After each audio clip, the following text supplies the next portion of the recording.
సంతకం తేడా ఉన్న చెక్ బౌన్స్ కేసుల్లో శిక్ష పడుతుందా? పడదా? అన్న దాని గురించి ఈ వీడియో.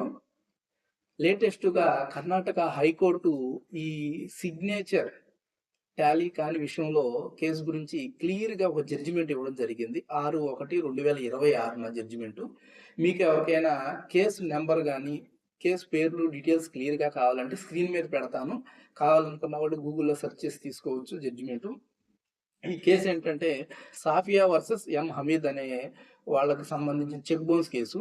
సాఫియా అనే ఆవిడ ముద్దాయి, ఎం హమీద్ అనే అతను కంప్లైనెంట్. ఇతను చెక్ బౌన్స్ కేసులో ఈ సాఫియా అనే ఆవిడకి లోయర్ కోర్టు శిక్ష విధించడం జరిగింది. శిక్ష కన్ఫామ్ అయ్యింది. తర్వాత తను జిల్లా కోర్టులో అప్పీల్ చేయడం జరిగింది. జిల్లా కోర్టు వారు కూడా శిక్షని కన్ఫామ్ చేయడం జరిగింది. తర్వాత ఫైనల్గా తను కర్ణాటక హైకోర్టుని అప్రోచ్ అవ్వడం జరిగింది. కర్ణాటక హైకోర్టు ఈ కేసులో ఈ విధంగా వివరించడం జరిగింది. ఏమని? ఈ సాఫియా అనే ఆవిడ ఈ ఎం హమీద్ అనే అతనికి రిప్లై నోటీస్ ఇచ్చింది. సో రిప్లై నోటీస్లో ఏమని ఇచ్చింది అంటే, జనరల్గా కంప్లైనెంట్ లీగల్ నోటీస్ ఇస్తారు కదా. లీగల్ నోటీస్ ఇచ్చిన తర్వాత ఈ సాఫియా అనే ఆవిడ రిప్లై నోటీస్ ఇచ్చింది.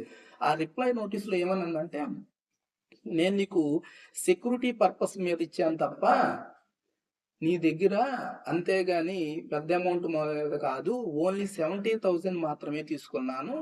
అది కూడా నేను సెక్యూరిటీ పర్పస్ మీద నేను నీకు చెక్ ఇచ్చాను అని చెప్పడం జరిగింది రిప్లై నోటీస్లో. కానీ కేసు వాదోపాదనలో అంటే కేసు ట్రయల్ స్టేజ్లో ఏమని అందంటే, ఈ సాఫియా అనే ఆవిడ ఆ సిగ్నేచర్ నాది కాదు, నా సిగ్నేచర్ని ఫోర్జరీ చేశారు, నేను పెద్దగా ఏమీ చదువుకోలేదు, నేను ఇల్లిటరేట్ని, నేను కన్నడ భాషలో మాత్రమే సంతకం పెడతాను తప్ప ఇంగ్లీష్లో సంతకం పెట్టను, ఈ సంతకం నాది కాదు అంటూ డిఫెన్స్ తీసుకోవడం జరిగింది.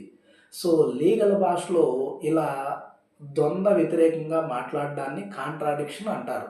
సో అక్కడ ఒక రకంగా ఇక్కడ ఒక రకంగా చెప్పడాన్ని కాంట్రాడిక్షన్ అంటారు.